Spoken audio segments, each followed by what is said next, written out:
কতক্ষণ টাকা পাল্টা পাল্টি খাওয়ার লাগবে এইবার কতক্ষণ। এই আমার এই ভাই শ্রদ্ধ ভাই ইনি আমার বাসায় গেছিলেন। এনার স্ত্রী আছে, বয়স্ক স্ত্রী ধরেন, কিন্তু ওনার স্ত্রীর মাথার 1.5 হাত চুল আছে। কয় হাত?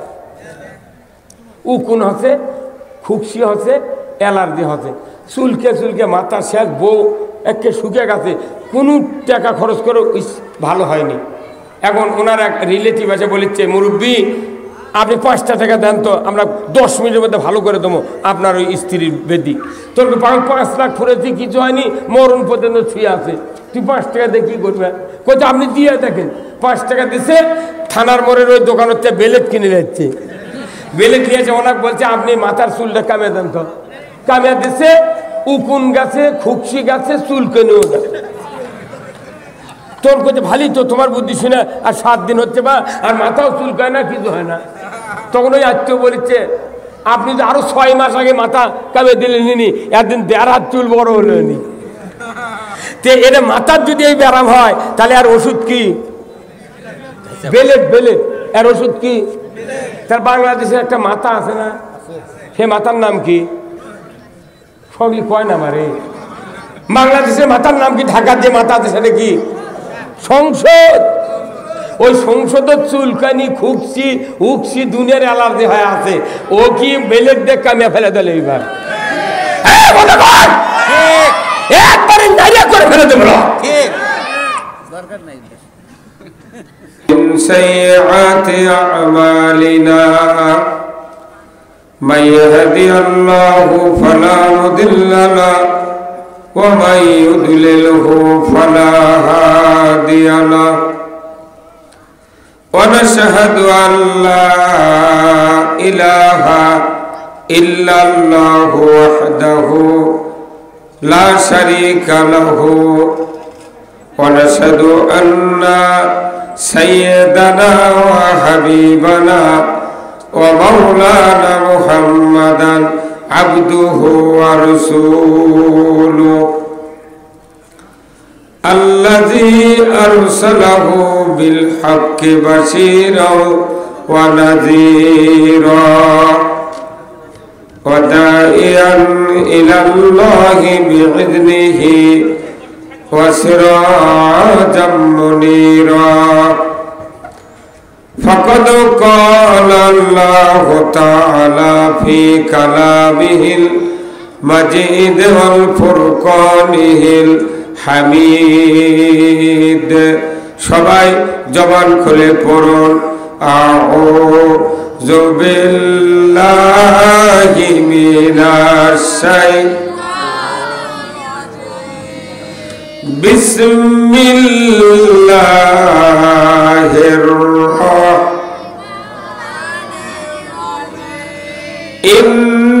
ইন্নাল্লাহা ওয়া মালাইকাতাহু ইউসাল্লুনা আলান নবী ইয়া আইয়ুহাল্লাযীনা আমানু সাল্লু আলাইহি ওয়া সাল্লিমু তাসলিমা আল্লাহুম্মা সাল্লি আলা মুহাম্মাদ ওয়া আলা আলি মুহাম্মাদ কামা সাল্লাইতা আলা ইব্রাহিম ওয়া আলা আলি ইব্রাহিম ইন্নাকা হামিদুম মাজিদ আল্লাহুম্মা বারিক আলা محمد وعلى آل محمد كما باركت على إبراهيم وعلى آل إبراهيم إنك حميد مجيد اللهم آمين ربنا ظلمنا أنفسنا وإن لم تغفر لنا وترحمنا لنكونن من الخاسرين أي الله تعالى গোসাইপাড়া বাইতুল আমান কাছারি জামে মসজিদ কর্তৃক আয়োজিত আজকের এই ঈদগাহ ময়দানে আল্লাহ গুটি কয়েক ইমানদার নরনারীকে নিয়ে কয়েকবার দরুদ সালাম পাঠ করেছি। মেহেরবানি করে আমাদের সকলের জীবনের গুনাহগুলি আপনি মাফ করে দিন।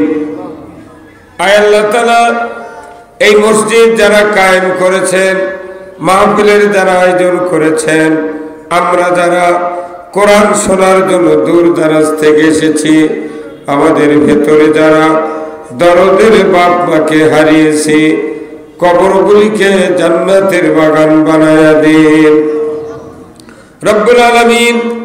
এই বসায় পড়া এই মহল্লার মাটির নিচে যত ইমানদার নরনারী সাহিত্য আছেন, সকলকে আজকের কোরআনের মাহফিলের খাতিরে কবরগুলিকে জান্নাতের বাগান বানায়া দেন। আয় আল্লাহ তাআলা, 18 কোটি ইমানদারের দেশ বাংলাদেশ, এ দেশটাকে আপনি কোরআনের জন্য কবুল করে নিন।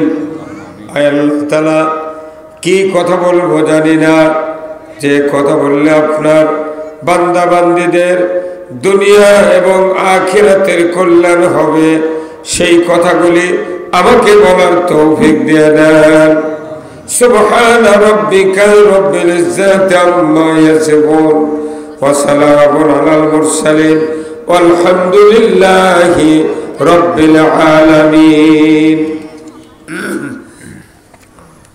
আলহামদুলিল্লাহ, সমস্ত তারিফ প্রশংসা মহান রব্বুল আলামিনের জন্য, যিনি আমাদেরকে বাংলাদেশের এক ঐতিহ্যবাহী জেলা বগুড়া, তার অন্তর্গত শেরপুর উপজেলা, এই শেরপুর উপজেলার প্রপারি থানার পার্শ্বে গোসাইপাড়া বাইতুল আমান কাছারি জামে মসজিদ ঈদগাহ প্রাঙ্গণে আজকের এই 6 ফেব্রুয়ারি একটি কোরআনুর মাহফিলে হাজির হয়ে আমাদেরকে কোরআন, রসুলের জীবন আদর্শ, দুনিয়ায় চলার পথ, আখিরাতে মুক্তির পথ, এইগুলি বলা, জানা, শোনার যে মুনিব সুযোগ করে দিচ্ছেন, সেই মুনিবের দরবারে শুকরিয়া আদায় করছি।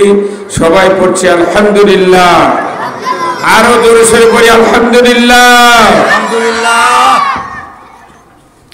লাখো কোটি দরুদ সালাম বিশ্ব মানবতার মুক্তির দিশারি জনাবে মুহাম্মদ রাসূলুল্লাহ সাল্লাল্লাহু আলাইহি সাল্লামের উপর নাজিল হোক, যিনি তামাম পৃথিবীর অন্ধকারকে দূর করে আলোর পথ দেখিয়ে আজ থেকে 1500 বছর আগে উনি মদিনার মাটিতে শুয়ে শুয়ে ইয়া হাবলি উম্মতি, ইয়া হাবলি উম্মতি বলে কেঁদে কেঁদে মদিনার মাটি সিক্ত করে দিচ্ছেন। সেই রসুলের প্রতি আমরা পড়ি সাল্লাল্লাহু আলাইহি ওয়াসাল্লাম। আজকের এই কোরআনের মাহফিলের সম্মানিত সভাপতি সাহেব আলহাজ মোহাম্মদ গোলাম মোস্তফা, পরিচালক Summit school and college Sherpur Bogura, share holder peace school and college Bogura ও শেয়ার হোল্ডার ইসলামী হাসপাতাল শেরপুর বগুড়া, আল্লাহ ভাইজানকে সকল দিক দিয়া এই কাজগুলি সঠিকভাবে আঞ্জাম দেওয়ার তৌফিক দান করুক, বলুন আমিন। সহ সভাপতি আলহাজ অ্যাডভোকেট গোলাম সরোয়ার উল্কা, লিগ্যাল অ্যাডভাইজার RDA বগুড়া, জনাব মোহাম্মদ আব্দুস সবুর, স্বাস্থ্য পরিদর্শক উপজেলা স্বাস্থ্য কমপ্লেক্স শেরপুর বগুড়া। আল্লাহ এই দুই ভাইকে দিনের জন্য কবুল করুক, বলুন আমিন। প্রধান অতিথি জনাব SM রেজাউল করিম, সহকারী কমিশনার ভূমি শেরপুর বগুড়া, আল্লাহ ভাইজানকে ভূমি সংক্রান্ত কাজে সকল জনগণকে সাহায্য করার তৌফিক দান করুক, বলুন আমিন। বরেণ্য অতিথি অনেকগুলি, সম্মানিত অতিথি অনেকগুলি, বিশেষ অতিথিও অনেকগুলি।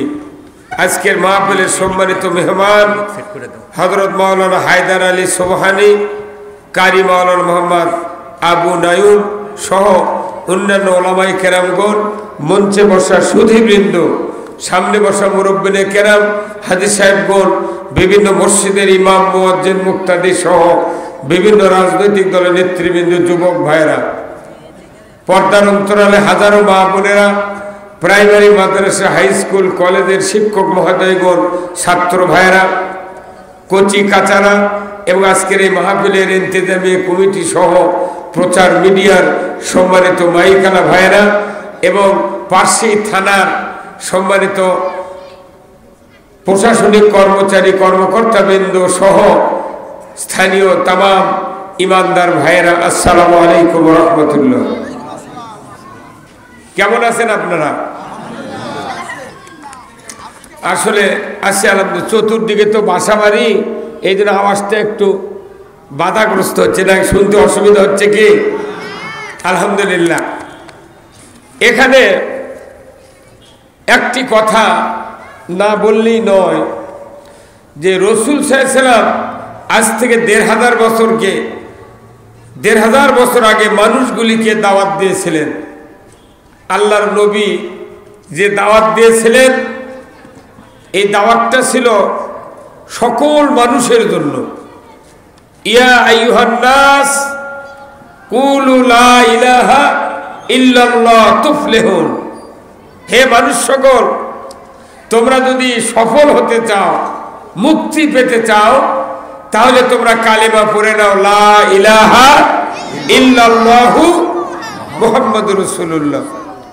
পুরা কোরআন হাদিস তখনও আল্লাহ রসুল বর্ণনা করেন নাই, কোরআনও তখন নাযিল পুরো হয় নাই, কিন্তু প্রথম দাওয়াতটা ছিল যে আমরা মানুষ জাতি যদি সফল কাম হতে চাই, আমাদের কালেমা পড়তে হবে, বুঝতে হবে, কালিমা অনুযায়ী জীবন গড়তে হবে। একটু কথা বললেন না? ঠিক? সবাই বলেন ঠিক? কালিমা যদি বোঝা না যায়, ইসলাম বোঝা যাবে না। কালিমা যদি বোঝা না যায়, তাওহীদ বোঝা যাবে না। কালিমা যদি বোঝা না যায়, রিসালাত বোঝা যাবে না। কালিমা দুই ভাগে বিভক্ত। কয় ভাগে? দুই ভাগে। এক ভাগ হলো তাওহীদ, আর এক ভাগ হলো রিসালাত। ভাই আগে আসেন, বসে, আপনি কষ্ট করে দেখতেছেন, এখানে আসেন না, এখানে। কালিমা তাহলে কয় ভাগে বিভক্ত? দুই ভাগ। পার্ট হলো দুটা পার্ট। একটা হলো তাওহীদ, আল্লাহর একত্ববাদ, আর এক ভাগ হলো রিসালাত, রাসূলের আদর্শ। এই বাবাই, কেউ যদি আমরা কালেমা যদি রিসালাত গ্রহণ না করি, শুধু তাওহীদের উপর বিশ্বাস রাখি, আমরা পূর্ণ ইমানদার হতে পারব না। তাওহীদ হলো এটা আল্লাহর একত্ববাদ মেনে নেওয়া, আল্লাহর রুবুবিয়ত মেনে নেওয়া, আল্লাহ ছাড়া কোনো কিছু দাতা নাই, এটা আগে মানতে হবে। কথা ঠিক কিনা? আল্লাহ ছাড়া কেউ কি দেয়? আর এই যে শেরপুরে কত দইয়ের দোকান আছে, আছে না? সাউদিয়া, সোম্পা, সোমবা, মুসলিম, কথা ঠিক কিনা? কত দইয়ের দোকান। যে দই যে দোকানদার বিক্রয় করে, সেই দইয়ের লিফলেট, পোস্টাল দইয়ের সরার উপর দিয়ে বান্ধা দেয়। আমি কোন দই কিনবো, তাহলে সেই ঘরে যাওয়া লাগবে।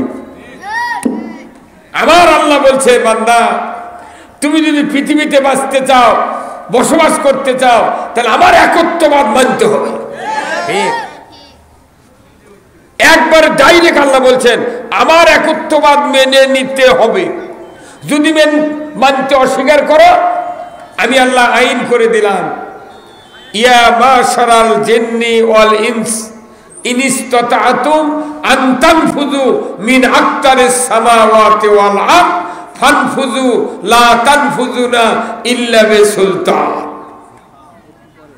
সূরা আর রহমান আল্লাহ বলছেন যে আমার একত্ববাদ যদি না মানো, তুমি আমার রাজ্য থেকে কি করো? বেরিয়ে যাও। আমার রাজ্যে থাকার অধিকার কার ঘোষণা? আল্লাহ। আমরা কি আল্লাহর একত্ববাদ বাংলাদেশে মেনে নিতে পারছি? এখনো পারি নাই। এখনো পারি নাই। তাহলে আমাদের তো অধিকারই নাই আল্লাহর রাজ্য থাকার। কি তারপরে আল্লাহ আমাদেরকে রেখেছেন। আল্লাহর এত দয়া, আল্লাহর যে দয়া, এই দয়ার বিস্তারিত বর্ণনা যদি করা যায়, এটা কিয়ামত পর্যন্ত আবাদান আবাদান বর্ণনা করে শেষ হবে না। এই দয়ার একটাই বাক্য আছে, আল্লাহ তাআলা বলছেন, তুমি যদি আমার শুকরিয়া আদায় করতে পারো, আমি তোমার সব গুনাহ মাফ করে দিয়ে কিয়ামতের দিন নেকির পাল্লা ভারী করে দেব। কিন্তু মানুষের কাছে অপরাধ করলে যতই তেলবাজি করি, যতই খাবার দিই, তরকারি দিই, ওর মনের মধ্যে গেরো থেকেই যায়। কথা কয় না বাড়ি, আরে কথা কয় না কে? আপন ভাই, তার সাথে 20 বছর আগে গন্ডগোল, যতই তার সন্তানও ভালোবাসি, যতই তার সাথে কথা বলি, কিন্তু ভেতরের গেরো থেকেই যায় না। কিন্তু আল্লাহ এমন আল্লাহ, হাজারো অপরাধ করে যদি আল্লাহর কাছে কেউ তওবা করে স্যালেন্ডার করে, আল্লাহ বলেন সব মাফ করে দেব। শুধু কি তাই, মাফ তো করলে তো হলুই, আল্লাহ আর একটা অফার দিয়েছেন, যত গুনাহ তুমি আমার কাছ থেকে মাফ নিলে, এই গুনাহগুলি আমি পরিবর্তন করে নেকিতে ভরপুর করে দেব। আছে কি কেউ, আছে কি কেউ এইরকম দয়ালু?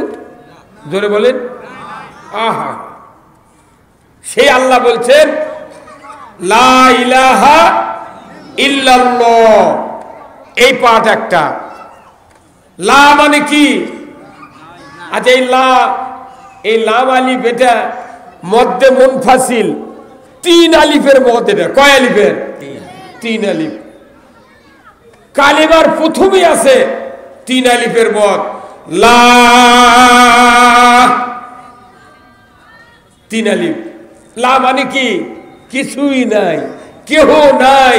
আইনদাতা, বিধানদাতা, রেজেক দাতা, সন্তান দাতা, বাড়ি দাতা, ব্যবসা দাতা, ধান দাতা, বালু দাতা, মাটি দাতা, গ্যাস, পেট্রোল, ডিজেল, যত নিয়ামত আছে, আর একটা শক্তিও নাই যে এই নিয়ামত দেয়।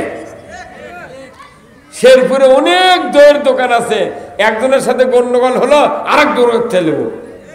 কথা কন না কে? কোনো টেনশন নাই। হোটেল আছে আখিমুনি, ওর ম্যানেজারের সাথে গোলমাল, চলে যাবো আমি মামুনি। কিন্তু আমার আল্লাহ বলছেন, আমি ছাড়া এইগুলি দেওয়ার কেউ নাই। আল্লাহু আকবার। এটা মনে প্রাণে বিশ্বাস করে মেনে নিতে হবে। কোথায় মুসলমান? কিন্তু আমরা আল্লাহ মানি নামাজের জন্যে, কুরবানির জন্যে, মৃত্যুর পর মুক্তির জন্যে, আল্লাহ মানি সন্তানের জন্যে, আল্লাহ মানি আয় আবাদ, ব্যবসা বাণিজ্যের উন্নতির জন্যে। কিন্তু আল্লাহ যে রব, রব হিসেবে আল্লাহ মানি না। রব হিসেবে যদি বাংলাদেশে মানুষ আমরা মানতাম, আজ থেকে 100 বছর আগে বাংলাদেশে কোরআনের পার্লামেন্ট কায়েম হয়ে যেত। এখন আল্লাহর একত্ববাদ মেনে নেওয়ার অনেক অনেক দায়িত্ব আছে, অনেক কর্মসূচি আছে, অনেক সেন্টুম আছে। এই সেন্টুম যদি ইমানদারের ভেতর দেখা যায়, আল্লাহ বুঝতে পারবেন এই ব্যক্তি আমার উপর পূর্ণ ঈমান এনেছে। এরপরে মুহাম্মাদুর রাসূলুল্লাহ, মুহাম্মদ সাল্লাল্লাহু আলাইহি ওয়াসাল্লাম আল্লাহর প্রেরিত রাসূল। এখন আমি আল্লাহর উপর খুব বিশ্বাস করি, কিন্তু রিসালাত মানি না, রসুলের আদর্শ মানি না। রসুল যে নেতা, রসুল যে শাসন করেছেন পৃথিবীতে 10 বছর কোরআন দেয়া, 12.5 লক্ষ বর্গ মাইল, উনি সুদ হারাম করেছেন, চুরি বন্ধ করেছেন, জেনা বন্ধ করেছেন, অন্যায়, ঘুষ, দুর্নীতি, যত পৃথিবীতে অশান্তি ছিল সব উৎখাত করে মানব রচিত আইন, উনি আল্লাহর আইন বিজয় করেছেন। এই আদর্শ আমরা যদি না মানি, শুধু কালেমা পড়ে মুক্তি পাওয়া যাবে না। আল্লাহ তো কোরআনে বলছেন, কুল ইন কুনতুম তুহিব্বুনাল্লাহ, হে নবী আপনি বলে দিন আপনার উম্মতের ভেতরে, তারা যদি আমি আল্লাহ আমাকে ভালোবাসতে চায়, তাহলে ফাত্তাবিউনি, তারা যেন আপনার ইত্তেবা আপনার অনুসরণ করে। জোরে কোন আল্লাহু আকবার। রসুলের কথা আল্লাহ আগে বললেন যে আমার কাছে তোমাদের আসার দরকার নাই, আগে নবীর কাছে যাও। জোরে বল ঠিক কিনা? এই বাংলাদেশে ১৬ লক্ষ হাজি আছে, ১৬ লক্ষ হাজি আছে বাংলাদেশে, তার মুখোদ্ধারী নেই। কত কোনে পোস্টারত লেগে দিয়েছে আলহাজ, কিন্তু আর মাথার থেকে পাওয়া পর্যন্ত খুঁজলে কোনো সুন্নত নেই।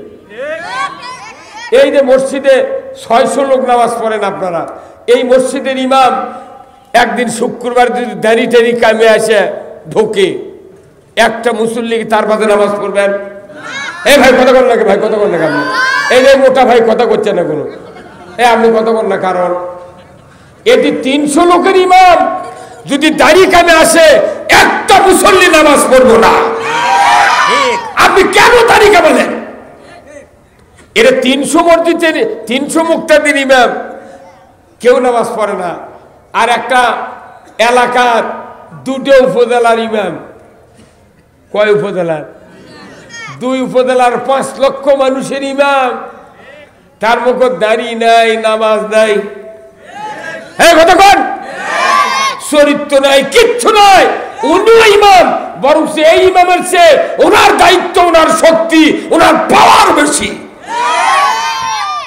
যার যত পাওয়ার বেশি, তার তত রসুলের সুন্নত থেকে সে তত দূরে। ৩০০ জন মুক্তাদির ইমামের ভুল ধরে, তোমার মুখ দাড়ি নাই কে, তোমার বউ পর্দা থাকে না কে, তুমি করো কে, করো কে। আর ৫ লাখ মানুষের ইমাম, আহা কি অমুক নেতার চরিত্র ফুলের মতো পবিত্র, নামাজ পড়ে না একক, গাঁজা খায় ৬ কোথায় মুসলমান? আমরা যদি কালেমা মেনে নিতে পারতাম, রিসালাত মেনে নিতে পারতাম, আমার দেশে চরিত্রবান নেতা তৈরি হয়ে যেত। আর এই নেতা তৈরি করার জন্য জনগণই বেশি দায়ী। কতক্ষণ টাকা? জনগণ যদি চায় আগামী নির্বাচনে আমরা উলঙ্গ নেতা চাই, তাম বাংলাদেশের মানুষ যদি বলে উলঙ্গ নেতা চাই, হাজিও যদি দাঁড়ায় তাও আর উলঙ্গ হয়ে আসা লাগবে। কতক্ষণ টাকা? আপনি তো উলঙ্গ নেতা চাচ্ছেন, তাহলে ওই বেকারে আসবি। আর যদি বলি আমরা নামাজি, চরিত্রবান, রসুলের নেতৃত্ব দ্বারা মেনে নিতে পেরেছে, ওই রকম নেতৃত্ব আমরা চাই। এই জন্য পুরো কোরআন, এই শেরপুরের মাটিতে ৩৬০টা আউলিয়ার মাজার আছে, ধর্মকাম আছে, শের মোকাম আছে। আমরা ছোটবেলায় শুনেছি, ওই যে আপনাদের প্রিন্সিপাল ছিলেন শামসুজ্জোহদ, নাম শোনেন না আপনারা? আমি ওনার সাথে, শামসুদ্দিনের সাথে আসলতা মাদ্রাসার সেই ৭৮ সনে বক্তব্য দিয়েছেন। উনি একটা লেডিস হুন্ডা ছিল ওনার, লেডিস 50। তো ওনার সাথে আমি বক্তৃতা দিয়েছি।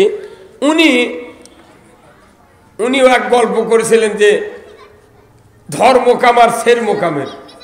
তো বলেছে কাফেরেরা কাল্লা কাটে ফেলে দিয়েছে ওই আল্লাহর ওলির, তে কাল্লা পরে গেছে, দৌড় মারছে।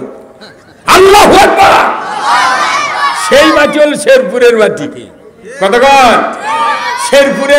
শেরপুর উপজেলার বেশিরভাগ লোক আল্লাহর জান্নাতে যাবে। যেরকম আল্লাহু আকবার! এখানে ইসলাম প্রেমিক বেশি। কিন্তু আমরা মনে করেছি যেভাবে চলছি, এইভাবে চললি সমাজ, রাষ্ট্র, দেশ সব ভালো হবে না।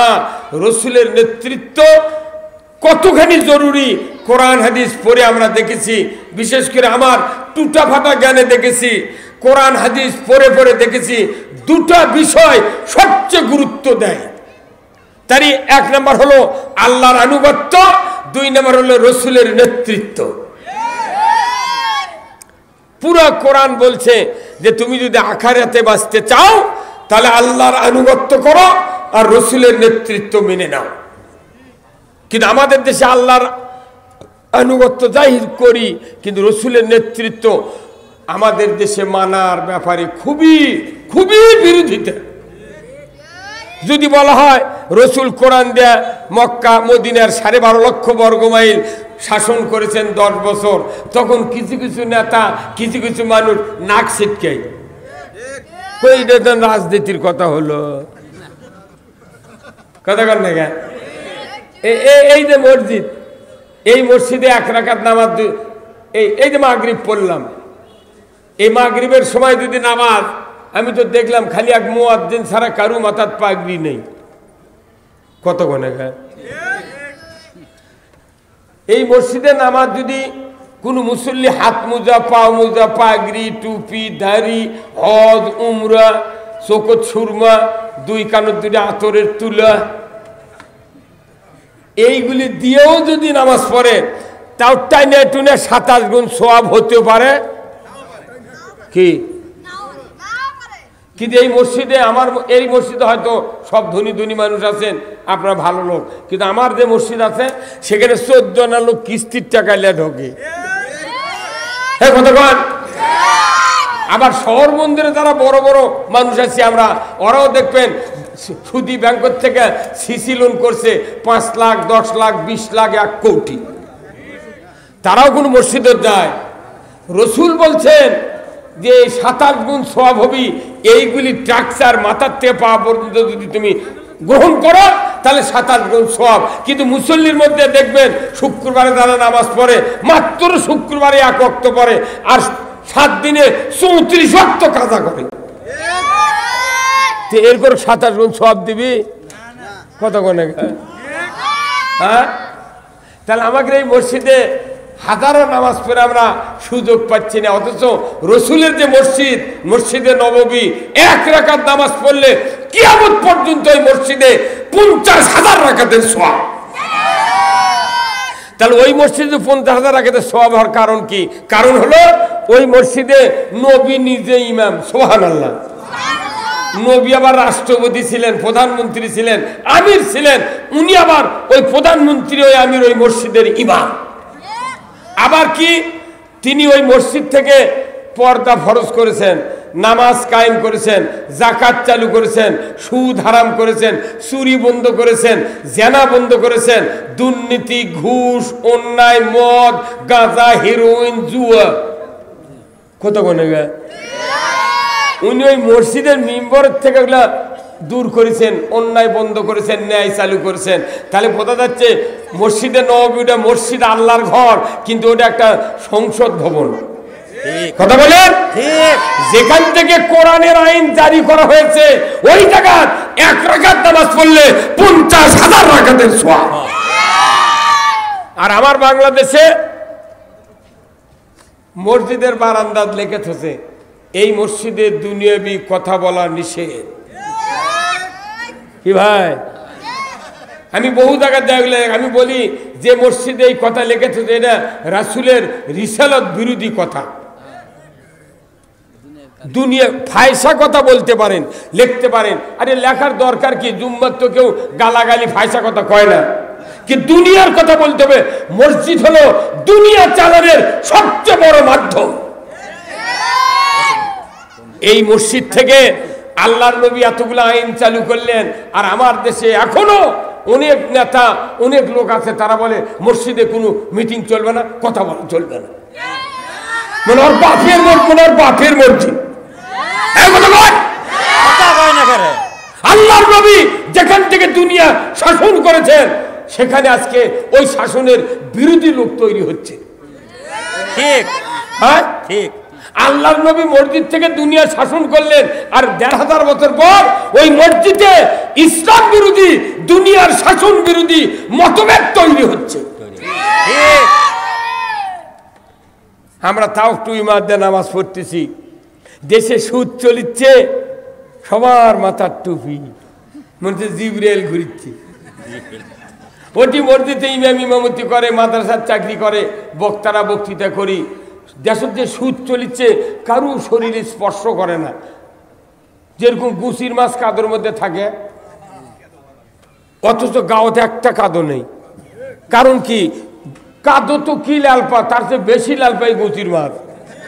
কথা যে আমাদের দেশে আমরা মনে করছি বিরাট ইমানদার, দেশ তো ভালোই চলিচ্ছে, কিন্তু সুদ ঘুষ জানা ব্যবচার লটারি যত কিছু অন্যায় আছে সব চলতেছে, অথচ আমাদের কলিজার কোনো আঘাত লাগে না, বাজে না। কিন্তু বোঝা যাচ্ছে তাহলে সুদ ঘুষ অন্যায় কত লালপা, তার চেয়ে বেশি লালপা আমরা। এই ভাই কথা বললেন না আপনি? এই যে দাঁড়িয়ালা ভাই, যে মাথার টুপি না আপনি, আপনি হ্যাঁ আপনি আমি হ্যাঁ কতক্ষণ ঠিক কিনা? হ্যাঁ ধন্দা মারে থাকলে কথা বুঝতে পারবেন না, এটা মুখ খোলা লাগবে কথা কন। আল্লাহর পক্ষ যদি নেন আল্লাহ আপনাকে জান্নাত দিয়ে দিবি, কোনো টেনশন নেই। আমাদের আল্লাহর পক্ষ নিতে হবে। এখন আল্লাহর পক্ষ নিতে কি করা লাগবে আসুন আমি আপনাদেরকে বলে দিই। ঈমান আনতে হবে। কি আনতে হবে? ঈমান। তো ঈমান আনলে, ঈমান আনার লোক বাংলাদেশে ভরি ভরি, একবারে ঈমান, হিন্দুরাও ঈমান আনছে। স্বাধীনের সময় আমি দেখেছি হিন্দুরাও কালেমা পড়ছে। কতক্ষণ দেখা আমাদের দেশে হাজারো লোক কালেমা পড়ার আছে, কিন্তু ঈমানদার কিনা কোরআনের এক্সপার্টে আসা লাগবে। এই আপনি যদি সোনা পরীক্ষা করবেন চান তাহলে কোষ্ঠী পাথরের দাগ দেওয়া লাগবে। কেউ যদি কোষ্ঠী পাথর টান না দেয় তাহলে সোনা খাঁটি না খাঁতালা বোঝা যাবে। তাহলে এটা কোরআন হলো কোষ্ঠী পাথর, আর ইমানদারের ইমান হলো এই একটা মাল। ওই মাল কোরআনের সাথে যদি মিলে তাহলে অরিজিনাল ইমানদার, যদি না মিলে ই ডুপ্লিকেট। জান্নাত কি ডুপ্লিকেট ইমানদারের জন্য বানাছে? ভাইরা আমার, আল্লাহ রাব্বুল আলামিন যদি ফাঁকি দেয় 10 কাটার জায়গায় যদি 5 কাটা দেয়, ওই বাবা আদম থেকে দূরে সরে গেল। আমার নবী বলেছেন মান কাতা মেরা সাহু কাতা আল্লাহু আব্দি, যে ব্যক্তি অংশীদারিত্ব থেকে কাউকে ছাড় দিল, বাদ দিল, কাট দিল, আমি নবী বলে দিচ্ছি বান্দার তালিকার থেকে তার নামটা আল্লাহ কেটে দিল। বুনক ফাঁকি দিচ্ছে, মেয়ে ফাঁকি দিয়ে বেটার জন্য বাড়ি করিচ্ছে, বাসা করিচ্ছে, জমি কিনিচ্ছে, সব করিচ্ছে। বিটির কাছে গেলি মাথা খারাপ। ই যদি হজরে আসওয়াদ পাথর গিলেও খায়, কত কোন কোনো লাভ হবে না। কারণ খুতবাত বলা হচ্ছে, খুতবাত যদি এই আদল শব্দের অর্থ ইমাম আমরা আসল ব্যাখ্যা করতাম, একটা মুসল্লি একটা মুক্তাদি তার সন্তানদেরকে কন্যাদেরকে ফাঁকি দিতে পারত না। আদলি ওয়াল ইহসান, এটা দুটা কারবার। একটা হলো ন্যায় বিচার, আর একটা হলো ইনসাফ ভিত্তিক সমাজ কায়েম করতে হবে। ন্যায় বিচার যদি সমাজে থাকতো, ব্যক্তি বাড়ির থেকে শুরু করে পরিবার থেকে কোর্ট সুপ্রিম কোর্ট পর্যন্ত যদি ন্যায় বিচার থাকতো, জামাতের একটা লোক ফাঁসি দিতে পারতো না। টাকা দিয়ে সাক্ষী নিয়ে আসে সাক্ষী দেওয়াচ্ছে, সেই সাক্ষী ধরে লেদা ভারত থুয়েছে। এই কথা বল না, মুই আবার সাইদি দিন মাটি হচ্ছে, সেই দিন আবার জানাজা দেয়া করছে যে আমি আসছি সুগুরুন্দন বালি। না, আপনি মনে করেন না এই আদলের কি দাম? আল্লাহ রসুল বলছেন যে ন্যায়পরায়ণ শাসক কিয়ামতের দিন আরশের নিচে জায়গা পাবে। শুধু শাসক নয়, 7 প্রকার ব্যক্তি আরশের নিচে জায়গা পাবে। তার 1 নম্বর হলো আল ইমামু আদিলুন, ন্যায়পরায়ণ বাদশা। পুলিশ আমাকে ধরবার গেছে, তখন কাগজ নাই, কিচ্ছু নেই, কোথায় হুজুর চলেন। এই বগুড়া হচ্ছে আমরা ফাঁপড় ইউনিটটাও ধরে নিচ্ছি। কে ভাই কি ওয়ারেন্ট দেখান? করছে না, কিছু নাই, এটা উপরের নির্দেশ। সেদিনকে আমার বাড়ির 2 জন আছে বিয়ে পড়ে নেওয়ার জন্য। আমি কেন উপরের নির্দেশ, বিয়ে পড়ান যাবে না। কি ভাই তোরা দেখো উপরের নির্দেশ দিছিল? ওই জায়গা হলো বাংলাদেশের শান্তি অশান্তি কায়েমের জায়গা হলো সংসদ। ওখানে বলা হচ্ছে আগামী বিকাল 5টার থেকে মহান জাতীয় সংসদের প্রথম অধিবেশন উদ্বোধন হবে, শুরু হবে। মহান জাতীয় সংসদ, যেটা মহান বলুচ্ছু সেটি মমতাজ গান কয় গেরা। আমি দেখেছি ফেসবুকে যে যখন মমতাজ গান করতে অনেক নেতা মন্ত্রী ইনকে টেবিল তাপড়াছে। আমার আল্লাহ বলেছেন ইন্নামাল মুমিনুনা আল্লাযীনা ইযা যুকিরাল্লাহ ওয়াজিলাত কুলুবুহুম ওয়া ইযা তুলিয়াত আলাইহিম আয়াতুহু জাদাতহুম ঈমানা ওয়া আলা রাব্বিহিম ইয়াতাওয়াক্কালুন।